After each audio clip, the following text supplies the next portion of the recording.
This program today continues a series of periodic programs Heritage is hosting discussing America's drug policy and the war on drugs. It's hosted today by Cully Stimson, who is our manager for National Security Law Program. He is also a senior legal fellow in our Catherine and Shelby Cullum Davis Institute for National Security and Foreign Policy Studies. He is a nationally recognized expert on crime control, national security, and homeland security. He writes and lectures widely on policy issues such as the war on drugs, military detention, intelligence, and criminal law, as well as immigration. He is the author of numerous scholarly articles, as well as a book on constitutionality of life sentences for juvenile killers. Previous to Heritage, he served as Deputy Assistant Secretary of Defense for Detainee Affairs. He served as an Assistant U.S. Attorney for the District of Columbia for almost 5 years. He has also been a local, state, and military prosecutor and defense attorney, and currently serves as the Executive Officer of the Naval Reserve Trial Judiciary, where he sits as a military trial judge. Please join me in welcoming Cully Stimson. Cully, do you need your prop?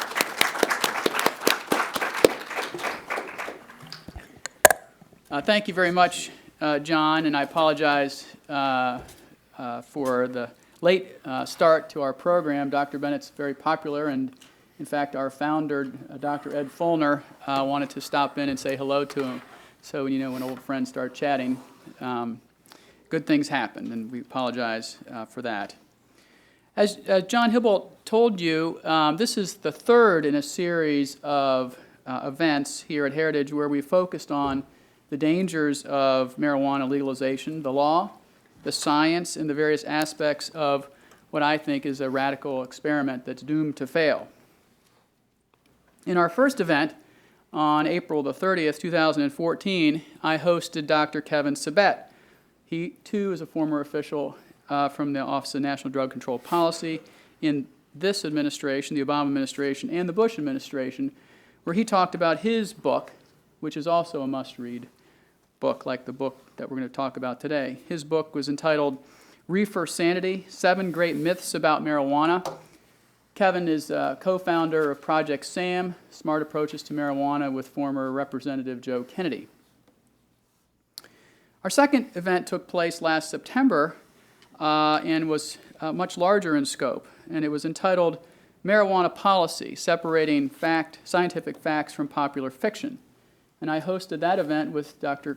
Kevin Sabet, and it featured keynote remarks from congressmen and doctors Andy Harris and John Fleming, and had presentations from experts such as Dr. Stuart Gitlow, the president of the American Society of Addiction and Medicine, General Barry McCaffrey, who needs no introduction, Dr. Kevin Gray from the American Academy of Adolescent and Child Psychiatry, Dr. Krishna Robinson from Johns Hopkins, and a parent of a young man who died as a result of marijuana-induced consequences. Today's contribution in the form of this book, Going to Pot, by our two co-authors, frankly, is another invaluable contribution to this discussion. The authors note in the introduction, quote, that just when we are spending more than ever on early childhood education, just when we are debating the intellectual and motivational needs of our present and future workforce, just as we are concerned about unemployment numbers that are too high, especially in the youth and young adult population, just as we are unveiling a new experiment on universal health care coverage, and just as we are condoning other products deemed unhealthy, like sugars and trans fats, we are, at the exact same time, moving in fact and opinion toward more and more legalization, unquote. They highlight, no pun intended, the bitter irony that as our knowledge increases regarding the harm that marijuana smoking does to our health, especially because today's marijuana potency is much greater than in years past, the public perception of those injuries has actually decreased. They take head-on the cultural disconnect between the increased awareness of the dangers of smoking cigarettes, which they note cigarette smoking has actually halved since the 1970s, and the explosive rise in marijuana smoking by all age groups, including 12-year-olds and up, the target audience of the pot pushers, the new big tobacco. They trace many of the most recent scholarship showing the dangers of marijuana and note why the American Lung Association, the American Medical Association, the American Psychiatric Association, the American Cancer Society, the American Academy of Pediatrics, and countless other credible scientific-based organizations and studies all come out against marijuana legalization. They tackle these and other hot-button topics regarding marijuana legalization, and thus, frankly, are the perfect addition to our ongoing series. We're going to hear from Dr. Bennett first and from Mr. White, and let me introduce them in reverse order. Mr. White is a graduate of the Columbia Law School and also a former assistant United States attorney. He practiced there in New Jersey, and then for 40 years practiced as a litigator in New Jersey as the managing partner of the Princeton office of the international law firm Morgan, Lewis & Bacchus. Dr. Bill Bennett is, frankly, a national treasure, in my opinion, a true intellectual and Renaissance man. He has written over 24 books on topics ranging from education to drug policy, a book called the Book of Virtues, the Book of Man, Readings on the Path to Manhood, and many, many others. 2 of his books were on the New York Times bestseller list. He's the host of the 7th-ranked radio show, talk show in America called Mornings in America, which I'm sure some of you listen to, and puts to good use his Williams College BA, his University of Texas PhD, and his Harvard Law degree, engaging Americans on the most pressing issues of the day. As you know, he was the Secretary of Education under President Ronald Reagan and the nation's first drug czar under President George H.W. Bush. He has a long association with the Heritage Foundation, given numerous speeches in public and private events, and as I mentioned, is a close personal friend and fellow traveler with our founder, Dr. Ed Fulner. And we're always welcome to have you join us, Dr. Bennett, and we give you both a warm Heritage welcome. Thank you. Thank you. Thank you. Thank you.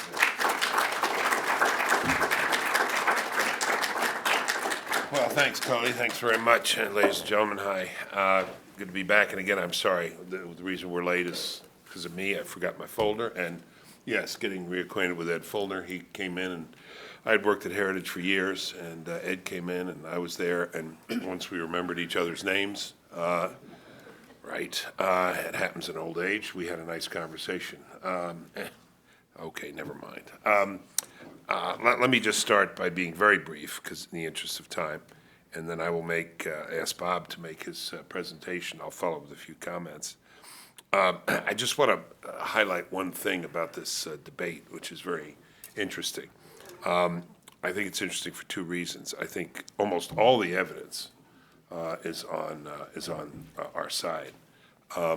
This is the side of science, the side of fact. There are deniers out there who will deny what's plainly true and what the science has shown to be true, but it's remarkable that there are so many people in denial. The second thing is that the public is very much in favor, or at least somewhat in favor, a majority in favor of the legalization of marijuana, which will mean, and even advocates for legalization will admit this, an increase in the amount of marijuana used by a factor of 6 to 8 times. That doesn't mean there'll be 6 to 8 times as many users, but the amount consumed will be increased by that amount. That's a lot, and it will have consequences.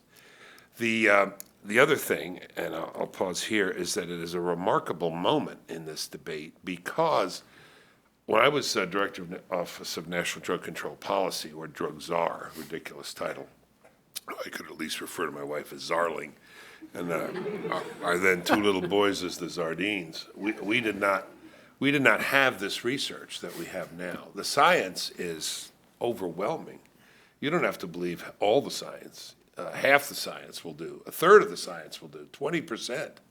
Studies done, as Bob will point out, at Harvard, Northwestern, not redoubts of right-wing thought.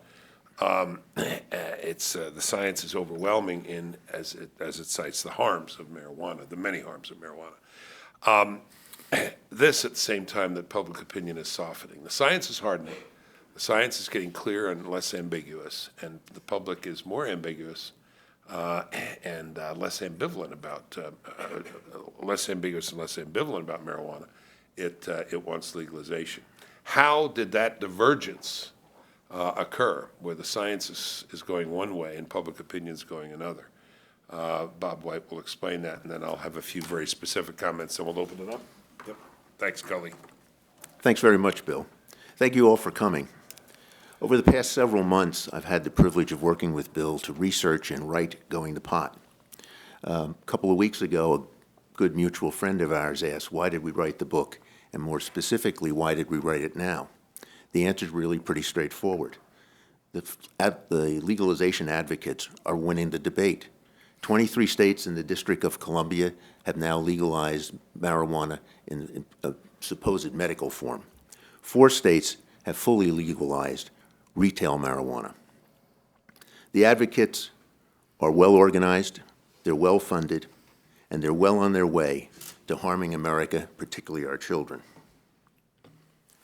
We believe they've been succeeding because the public is both uninformed and misinformed about the nature of marijuana today, and about the extensive medical science documenting its multiple harms. Our goal was to write a book that systematically and comprehensively addressed the multiple issues surrounding the issue of marijuana legalization. We hope to start a debate and inform that debate. Over the past several years, public opinion has grown increasingly acceptive of marijuana legalization. This at a time, as Bill pointed out, when there's an increasing body of evidence documenting the multiple harms marijuana use. Science comes from a number of institutions, some of the most prestigious universities in the United States and abroad. Those studies have been published in some of the most respected medical journals. It's been alluded to, the marijuana today is not the marijuana of the 60s and 70s. The psychoactive component, THC, in those decades was about 3 to 5%. Today, of seized marijuana, the THC content averages 13%. But you don't need to stop there. You can go to any medical dispensary in Colorado or California and regularly find marijuana in the 20 to 30% range, and indeed, I found some when I was in Colorado with a THC content of 35%. This is turbo pot. It's like comparing drinking a 12-ounce glass of beer to a 12-ounce glass of 80-proof vodka. They're both alcohol, and they both have the same volume, but the impact on the body and the mind is dramatically different. There's been a dramatic change in public perception of the dangers of marijuana. In 1969, polls showed that 12% of the population supported legalization. Consider this was at the height of the 60s counterculture. As late as 2005, that number had risen to approximately 1/3 of Americans. Last year, however, 2014, Gallup polled and found that nearly 60% of Americans approved of legalizing marijuana. Now, it's not a partisan issue. Fully 60% of independents favor legalization, a like number of Democrats, and fully 35% of Republicans support it. Make no mistake.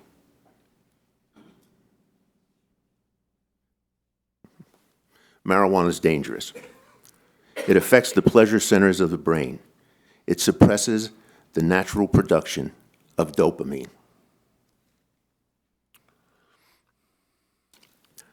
Unlike alcohol, which passes through the system in a relatively short period of time, marijuana can stay in the brain for long periods of time, indeed, in some instances, for more than a week. It's particularly damaging to the adolescent brain. The brain develops through our mid-20s. The use of marijuana during this formative period causes changes in the normal and natural development of the brain, and has been led in several studies to show that on average, someone will lose 8 IQ points, which is a permanent damage never to be returned. It's a vicious cycle. The more one uses marijuana, the more the brain demands it in ever-increasing potency, to the exclusion of other natural sources of pleasure, such as friendship, entertainment, sports, food, and even sex. There's a pot paradox. Just as we're spending more money on preschool programs, school lunch programs, providing enhanced helmets for students to use during sports, as we're spending more and more to protect and nurture our children, we are at the same time legalizing a substance that is irrefutably demonstrated to harm the developing mind. Marijuana use has other negative effects. It's been demonstrated that it increased the risk of mental illness, between 2 and 5 times increase in the risk of developing psychosis, schizophrenia, anxiety, and depression. A study out of Northwestern University indicates that individuals that have a family history of schizophrenia face a far greater risk of developing it if they smoke marijuana. But it's not limited just to the brain. Marijuana harms the lungs. There are 33 cancer-causing chemicals in marijuana. And for equal amounts of tobacco versus marijuana that are smoked, 4 times as much tar is deposited into the lungs with marijuana. This is because it's unfiltered, it's inhaled more deeply, and held longer in the lungs. But another interesting paradox, just as we spend billions to discourage smoking tobacco, we're legalizing a product to be smoked that provides even more damage. Marijuana contains 50 to 70% more carcinogenic hydrocarbons than does tobacco smoke. Marijuana smoking also impacts the heart. The heart rate increases 20 to 100% and can last up to 3 hours when smoked. And studies have found that users have a 4.8-fold increase in the risk of heart attack in the first hour after smoking marijuana. In addition, there is documentary evidence that it increases risk of cardiovascular problems. What we have seen over the last several years is a change in our cultural message. Where once we said marijuana was dangerous, smoking marijuana stigmatized one. Today, we're telling our youth not only that it's safe, but it actually may be medicinal. We have quoted in the book a presentation made by the then director of NORML in 1996 when California was considering legalizing medical marijuana.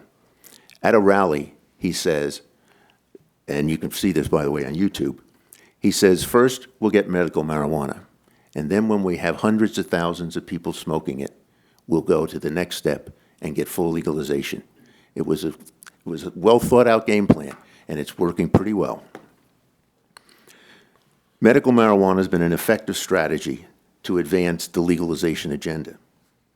However, Bill and I are acutely aware that there are people with afflictions which cause great suffering and who've not found relief from available medications or therapies, but who might find some relief using marijuana. We set forth in the book a 10-point compassionate prescription marijuana program to provide potential relief to those individuals, but which will prevent the widespread abuse which is currently present in most state medical marijuana programs.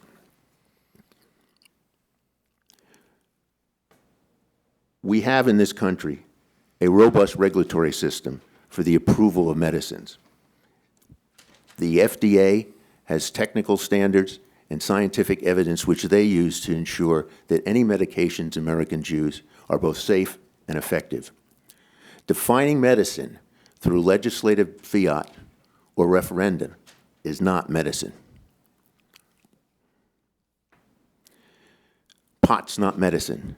No doctor can give you a prescription for marijuana. Calling it medical doesn't make it so. You can't find marijuana, medical marijuana, in any pharmacy. You can only find it in dispensaries or in someone's backyard. Unlike medicine, marijuana has no defined potency, purity, or strength. It's left to the growers, the users, and the dispensaries to determine the potency of the marijuana they sell. And indeed, we know that most of the dispensaries in Colorado, at least, they advertise and push the enhanced and ever-increasing higher levels of THC in the products they sell to obtain a competitive advantage.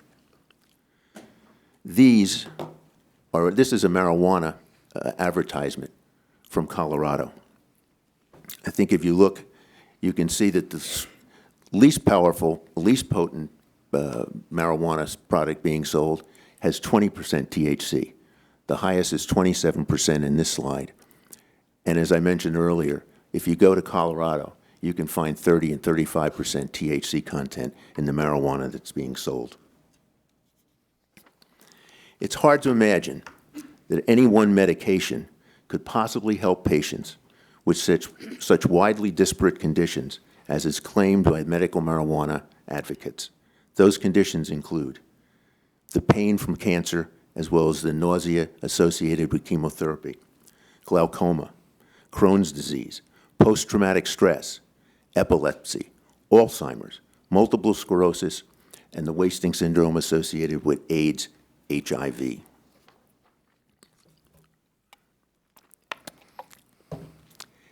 Evidence supporting the therapeutic effects of marijuana is largely based on testimonials.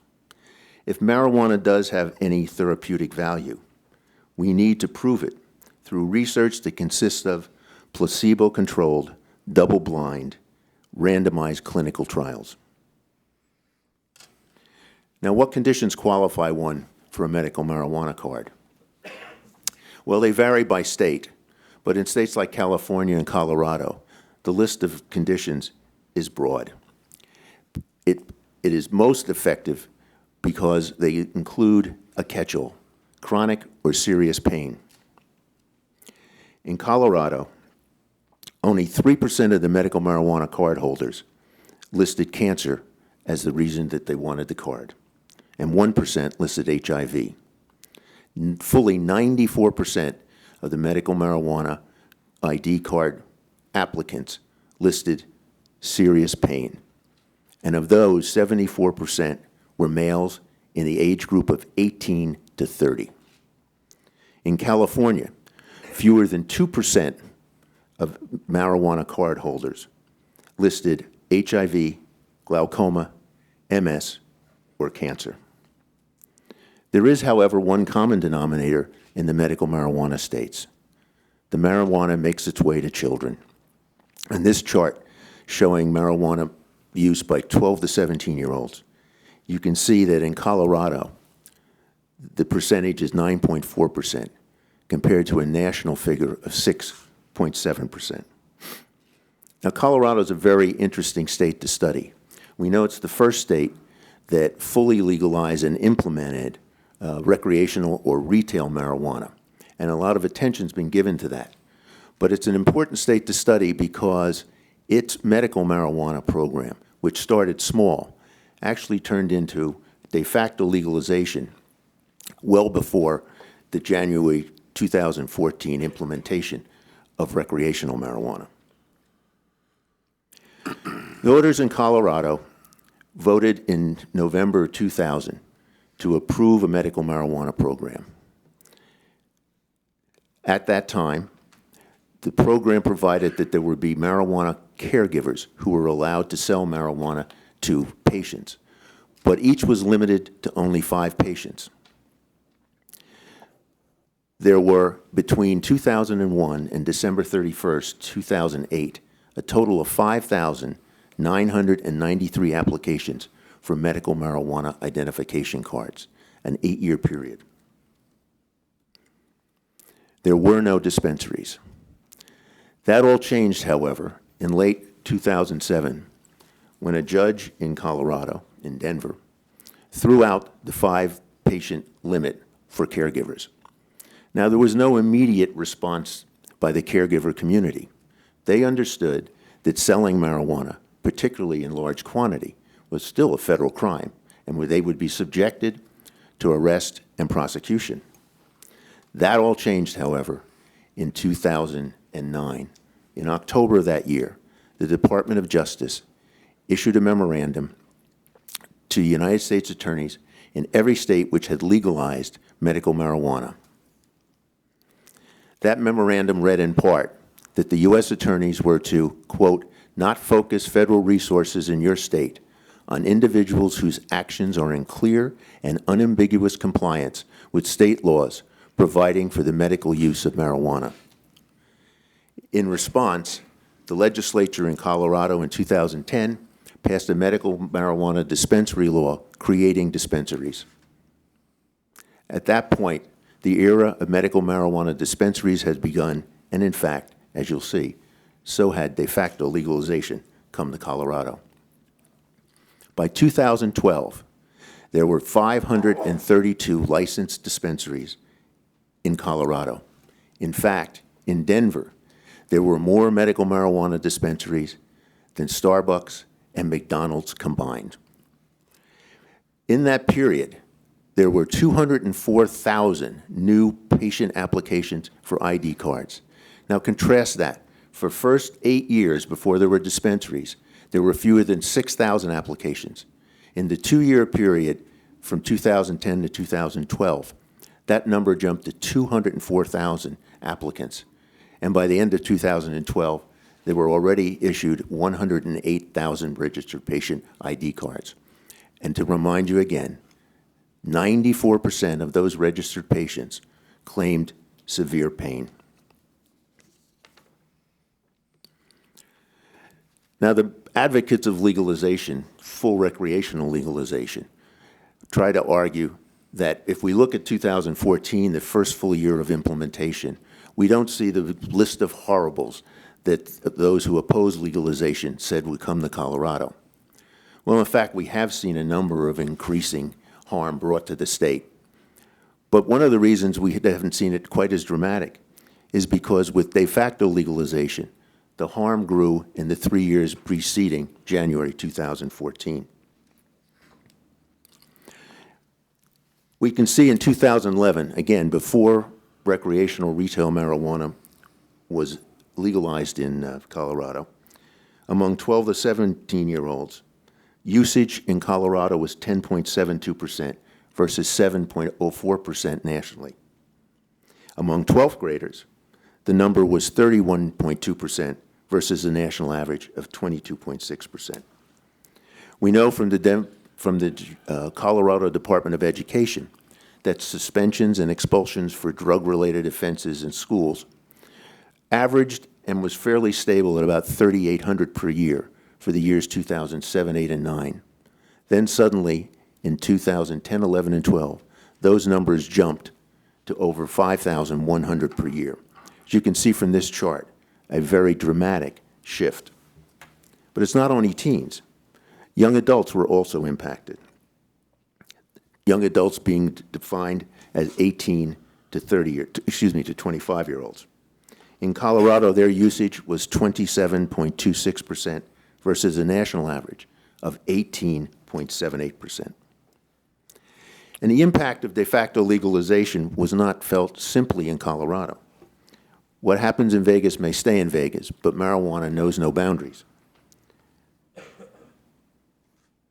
You can see from this chart, there was a dramatic increase in 2010, 11, and 12 in the number of seizures of marijuana from Colorado destined for other states. Also, a similar dramatic increase in the number of parcels and mailings that were seized, again, attempting to ship marijuana from Colorado to neighboring states. In the last few weeks, reports come out from law enforcement in Colorado, and it contains the following quote: "By legalizing marijuana, instead of eliminating the black market, we have become it." 2 states have now filed suit in the Supreme Court, Oklahoma and Nebraska, challenging Colorado's legalization. It will be very interesting to see how that turns out. This is what medicine looks like in Colorado. As you can see, a clear appeal to children. Oreo, Buddha Finger, Kit Kat. I mean, the packaging is a ripoff of some of the most famous trademark candies. And in fact, Mars has filed a lawsuit for trademark infringement in Colorado. Have you had a Hashies bar lately? I love the fact that it talks about a medicinal chocolate almond bar. Cheech, for medical use only. We know that legalization changes the cultural perceptions of both the risks and the acceptability of marijuana usage, particularly among the young. We know that the 3 factors which most influence youth's use of drugs are perceived risk, social acceptability, availability, and cost. Legalization will negatively affect all 3 of these factors. As you can see by this graph of 12th graders' use of marijuana, as the perception of risk goes up, usage goes down. As the perception of risk goes down, usage goes up. The White House has acknowledged that legalization will increase both availability and acceptability of drugs. Any industry selling an abusable drug has a strong profit incentive to create and sustain abusive consumption patterns, because the people with substance abuse disorders are their best customers.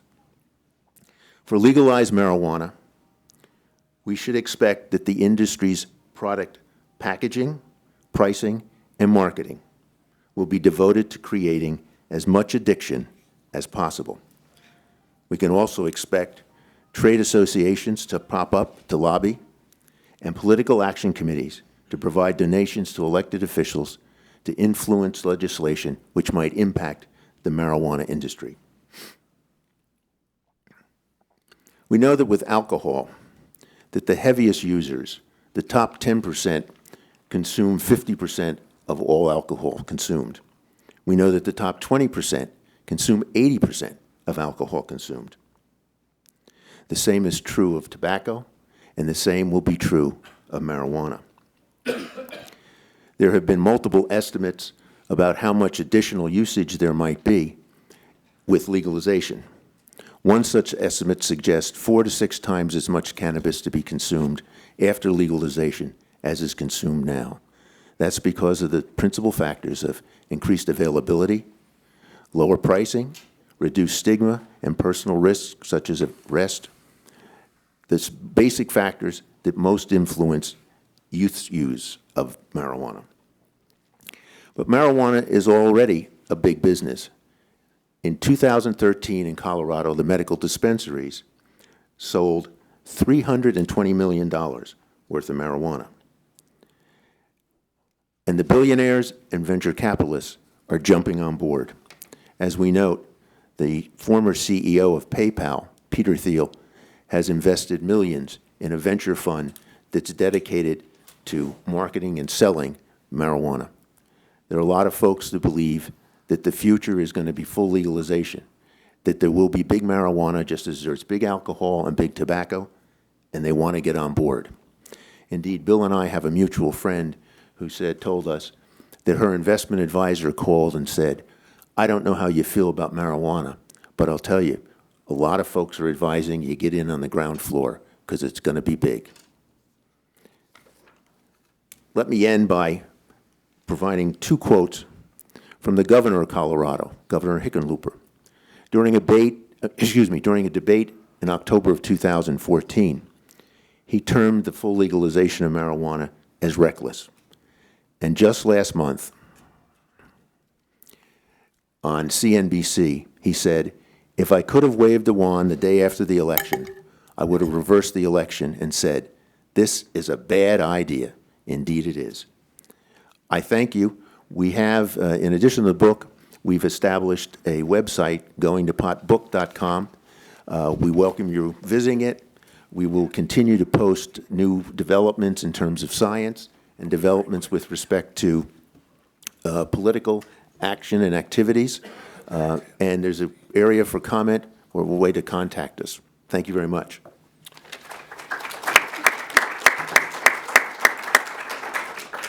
Bill? Let's go, thanks, Cully. Let's go back to the bottom line. Supposing you are a preacher, a priest, a rabbi, a minister, or a legislator, or a teacher, a coach, or a more inclusive category, a parent, okay, a parent, and you want to find out about marijuana. So you go to the most prestigious journal in the world in medicine, the New England Journal of Medicine, where in a June 2014 article, all the literature and all the research was reviewed. Here's the summary. Adverse effects of short-term use and long-term or heavy use of marijuana. Let's say you're the parent of someone 16 years old. Short-term use effects. Impaired short-term memory, making it difficult to learn and to retain information. Impaired motor coordination, interfering with driving skills and increasing the risk of injuries. Altered judgment, increasing the risk of sexual behaviors that facilitate the transmission of sexually transmitted diseases. In high doses, paranoia and psychosis. Effects of long-term or heavy use. Addiction. In all users, about 9%. For those who begin marijuana in adolescence, 17%. 25 to 50% for those who are daily users. Also, altered brain development, poor educational outcome, increased likelihood of dropping out of school, cognitive impairment with lower IQ among those who are frequent users during adolescence, diminished life satisfaction and achievement, determined on the basis of subjective and objective measures as compared with such ratings in the general population. Good idea? Doesn't seem so. Indeed, the authors say early and regular marijuana use predicts an increased risk of marijuana addiction, which in turn predicts an increased risk of the use of other illicit drugs. There's a canard out there about gateway, how it's not a gateway drug. That's right in this sense. Most people who smoke marijuana do not go on to other drugs.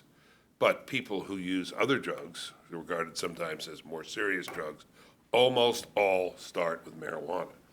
Young people in treatment in the United States for drugs, 70% are there for marijuana. Final point, Bob has made it already. The negative effect of marijuana use on the functional connectivity of the brain is particularly prominent if use starts in adolescence or young adulthood. And that's where, of course, people want to hook people early on to establish that habit, which may help to explain the findings between frequent use of marijuana from adolescence into adulthood and significant declines in IQ, 8 IQ points. Who can afford to lose 8 IQ points? There's plenty more, but let's have some comments and some questions. Thank you both. Thank you. Let me start it off. One of the things I liked about this particular book is you mention the scientific studies, you go into the various arguments why it's a bad idea to use, you put out the other side's arguments there and sort of knock it down with hard facts. But there's a softer side to this book. There are the emails and letters that you've gotten over the years, which tell the personal story that listeners. Is there any from your book to sort of stand out, or you just want to talk generally about why you decided to include that in your book? Well, there are a couple, some interesting ones. There's there are several that point out people who grew up with marijuana in the home, smoking with parents, and although they might have escaped it, siblings didn't. Mm-hmm. It turns out to be pretty contagious in that sense.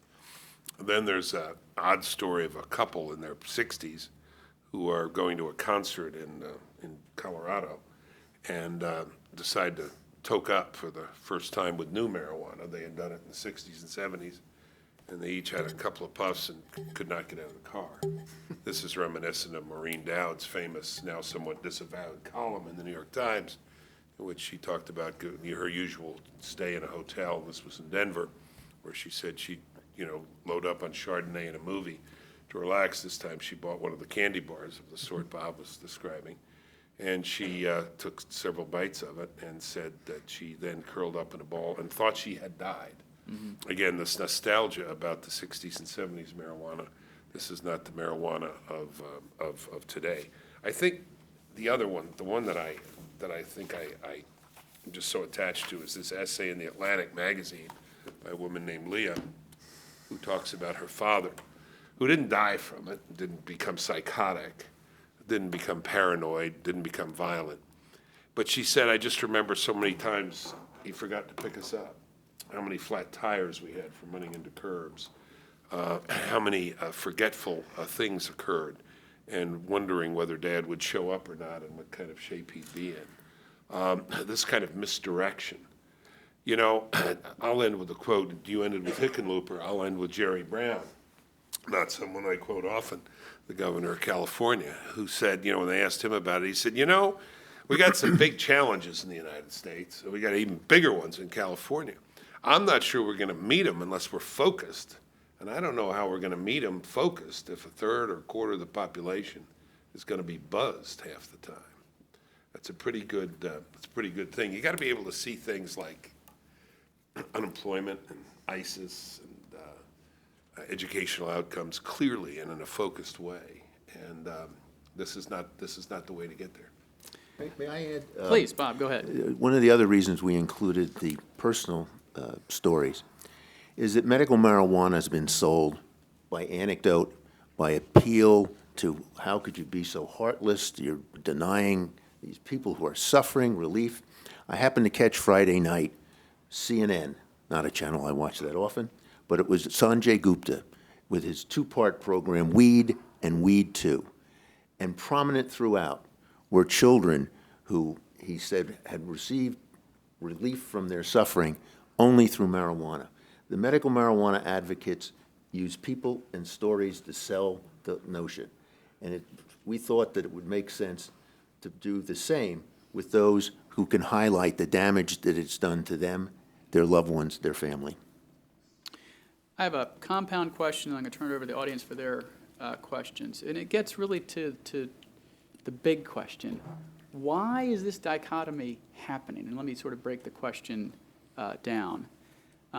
You know, as you point out in your book, that there are FDA-approved pill drugs that medicinalize THC, the active ingredient marijuana, tetrahydrocannabinol, or cannabinol itself, that have been available since the 80s, that you can give people with a actual prescription to alleviate nausea and all these other horrible things that any of our loved ones who had it, we'd want them to have that. We know now that when you look at the Office of Justice program statistics, that less than 0.1% of people are actually in jail for simple possession. Right. And on average, those people have 115 pounds of marijuana in their possession. Right. We know that there's a push in our country away from genetically modified foods. We go to Whole Foods, we go to Wegmans, we go to all these places to go out of our way to have healthy food, and yet this marijuana is the most genetically modified plant out there now. They genetically modify it to increase the THC. And we know that the black market is actually thriving now in Colorado and other places because they can charge less than the state-controlled price, because that includes the tax. So why is this happening?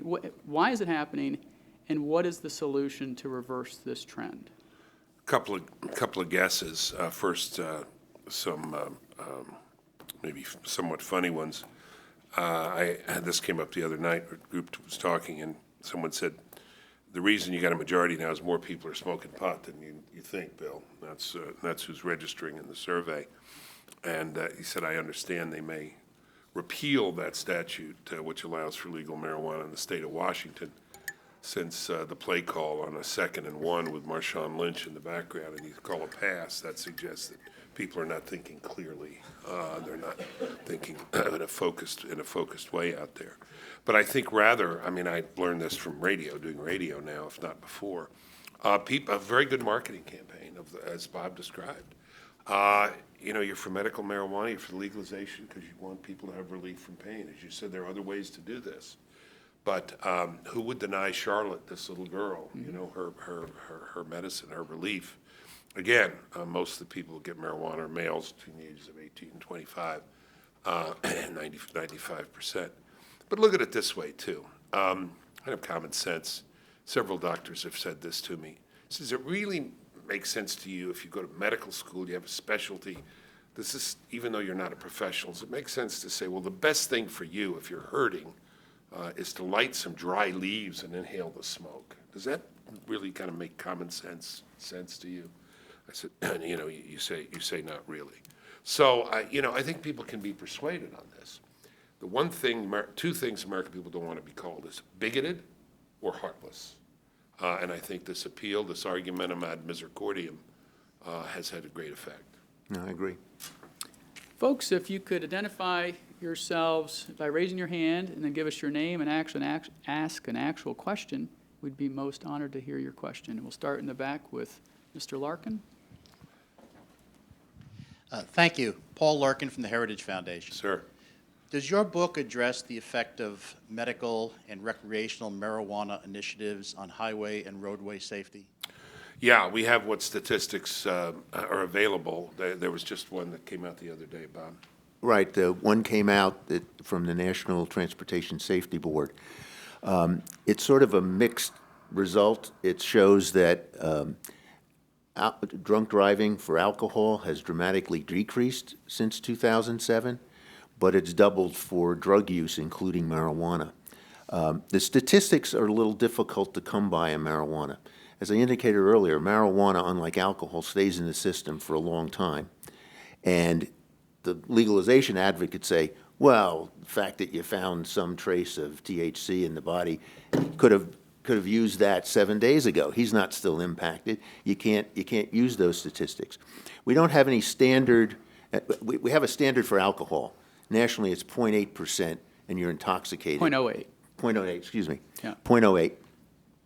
And we don't have any standard like that for marijuana. It needs to be developed because, at least anecdotally, having met with police chiefs and officials out in Colorado, they report that they're finding more and more drivers who have THC in their system and who are leading to more accidents. One of the tragedies of Colorado is that there's really no one collecting the hard data on emergency room visits, on school outcomes, and a number of other factors. The one person who's doing the best job he can is a gentleman named Tom Gorman from the High Intensity Drug Traffic Area Program, and he's doing quite a good job. But the statistics are not being collected the way they should, and it allows the advocates to paint a false picture. And as we wrote about in the Daily Signal, the Rocky Mountain HIDA, Tom Right. Gorman's organization, reported 100% increase year over year for marijuana-related traffic fatalities in 1 year. And you can read about that on dailysignal.com. Here in the blue shirt. I'm colorblind. That could be purple. I think it's blue, but I'm Okay. colorblind All too. right, good. My name is Jack Geis. Maybe this is a topic of another book, but I am intrigued by the first question you raised, which is why the public perception is so different from the science. And that seems to be true of all sorts of issues, not to pick ideological examples, but one can come up with all sorts of issues now where at least a large percentage of the population would rather have measles than a vaccine, for example. And is there something in common with this, with the marijuana and other issues? I mean, is there something going on that we should focus on? One thing that's going on is, is a media blur and buzz. People don't have time to think things through. And so they pick up what gets play. And the mainstream media has loved this issue. Even CNN, when they're doing a story on marijuana, will often have little sparkle dust on the screen as they're talking about it. That's an implicit note of approval. And again, I think that's very effective marketing on the medical side of it. Plus, people know all sorts of people from the late 60s and early 70s who had a little marijuana and there was no problem. This is not your grandfather's or father's marijuana anymore. And there are a lot of those people, because I knew them, that was my generation, 65 to 75. I spent all of those years in or around the university. I probably ingested passive marijuana smoke to a huge degree. It was everywhere. And I just know an awful lot of people, not who died of heart attack, but who just basically tuned out, just kind of left, that, what's that Harry Chapin song, She, I got high. The song I'm talking about. Somebody knows it. There's just a lot of that in my generation. What happened? Now, I became sort of a pothead. How much human loss there? I don't know. But it's not like seeing a heart attack. People just sort of fade out, so it doesn't become vivid in people's minds.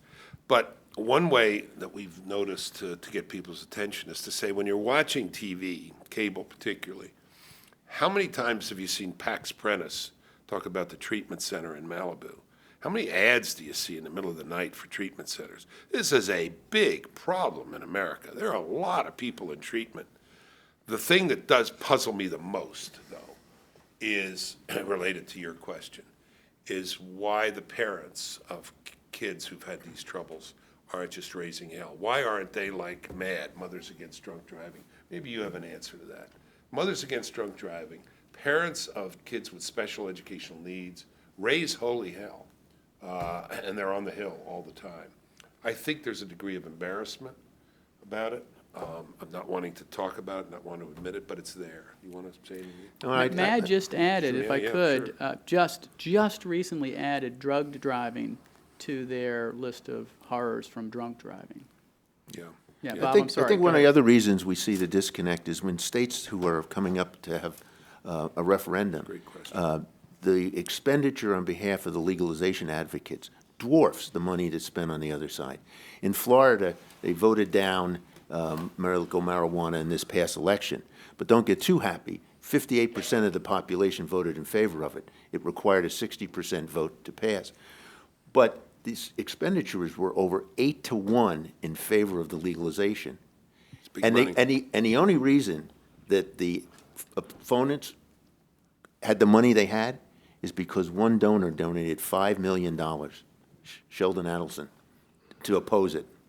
Without that, there would have been no opposition. Some young person in the room looking for an interesting paper to do should start to track the arguments made by big marijuana now. My former intern who was mentioned, Peter Thiel, inventor of PayPal, he didn't give me any early stock. I wish he had mentioned it then. But I'm not interested in the early stock he's selling now. But someone should track the arguments big marijuana is making as up against the template of big tobacco. In fact, You will see that's happening. The same arguments. Yeah, Project SAM, which Kevin Yeah. Sabet and Joe Kennedy formed, is doing that. And his first presentation, which you can see on heritage.org, you can see those arguments in the PowerPoint presentation. Next question, the lady in the glasses.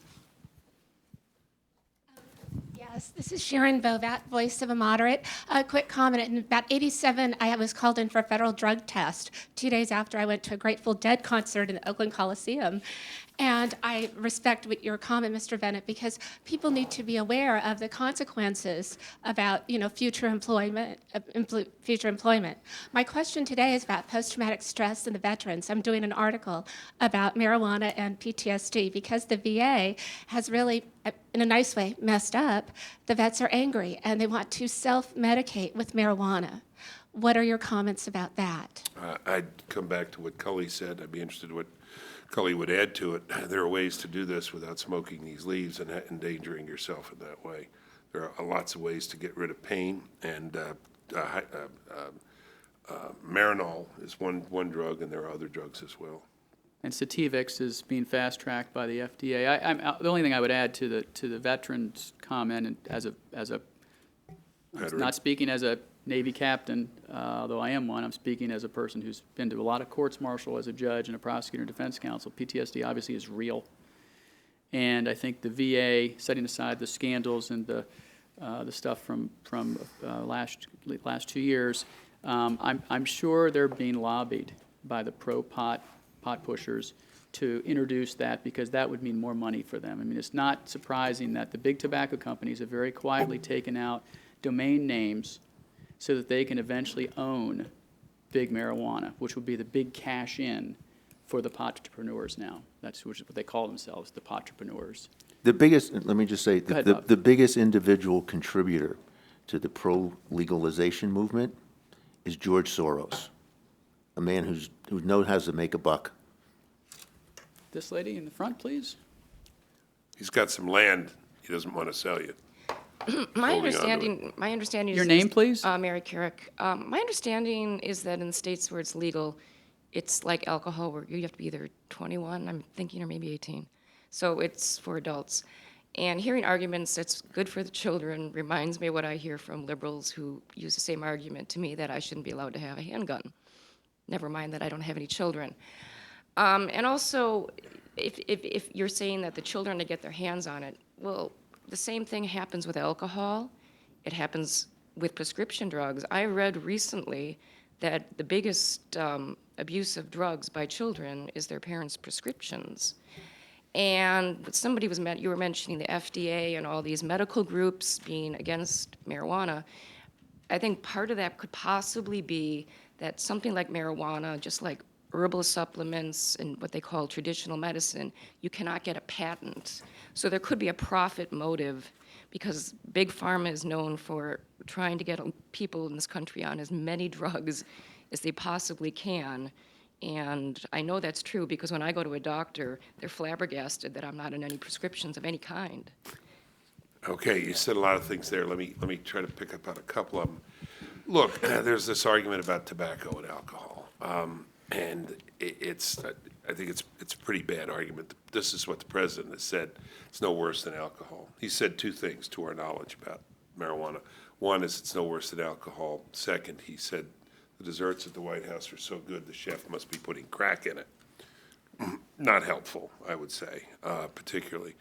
But the argument isn't helpful, it seems to me, because we know how much trouble we have with alcohol, and we know the trouble we have keeping kids away from alcohol. That genie's out of the bottle. Not likely, excuse the pun, not likely we're going to change that one. You're not going to see another era of prohibition. Cigarette smoking, there's been a huge campaign against cigarette smoking, and now fewer teenagers smoke cigarettes than marijuana. Would someone like to start the anti-marijuana? I wish there were, those great ads that we had back in the 80s. Look, Dr. Casey Wolf, a pediatric psychiatrist in Denver, told us the kids come in and they're young, 12, 13, they've been eating marijuana cookies, they're sick, and she says to the parents, "Why do you let them smoke?" And the parent says, "It's legal." I mean, what Bob said earlier, that means green light. Legal not only means it's legal, it means you can, it's harmless. It's not going to be a problem. We have not successfully managed to keep things out of the hands of kids, not in a great big free society. Remember, too, the research. The adolescent brain keeps growing through the 20s into the early 20s. That was responding to some of what you said, not all of what you said. Bob, did you want to? No, I think when you look at tobacco, you look at alcohol, clearly they're problem drugs. Why in the name of heaven would we ever want to introduce a third terrible drug that can particularly impact on a permanent basis the minds of our children? Kevin Sabat, who you've quoted, who's very good. That's the best thing Barack Obama did, was to have Kevin Sabat. The worst thing was to let him go. As pointed out, if governors could, just on a cost-benefit analysis, get that alcohol back in the bottle, they'd take it in a second, because it's $10 to $20 of what it costs the state in accidents and hospitalizations to what they get in terms of the alcohol tax. And the reported, windfall that in Colorado is not turning out to be such a windfall at all. And by the way, that Bob made it just in passing, very important point. This was supposed to eliminate the black market. It hasn't eliminated the black market. Colorado's become the black market. The medical marijuana business is booming in Colorado because you don't pay taxes if you get medical marijuana note, and you do if you go to one of these dispensaries. Mexican response, remember this was going to eliminate the cartels? They've decided they're growing marijuana legally in Colorado and selling it in Washington and Colorado, so they're going to send more heroin in. That's not a good thing. You're right about the prescription drugs. Terrible abuse, which now they're more expensive on the street than heroin, which is leading to an increase in heroin. These problems are not unrelated, and they are deeply troubling. But a sane society, it seems to me, stops what it can and doesn't, inflict more harm than is on its children and its citizens than is essential. We already have enough trouble with these guys. What do we need more for? Final argument that I'd make is, you know, you guys are killjoys. You know, what's wrong with a little token up? You must have seen it. I've seen a lot of it. We're not the killjoys. Marijuana's the killjoy. All the research is plain. Interferes with the pleasure center of the brain, so that after a while, it's the only thing that makes you feel normal, feel right. That's not a way to live. It's just not a way to live. Do you have time for one more round of questions? No, I do. Okay. One thing that their book points out, in the literature and other pieces that we've written about points out as well, is that if you can prevent a young person from becoming hooked on alcohol, cigarettes, marijuana, or anything, to the age of 21, there's almost a 0% chance of them starting to abuse some drug later on.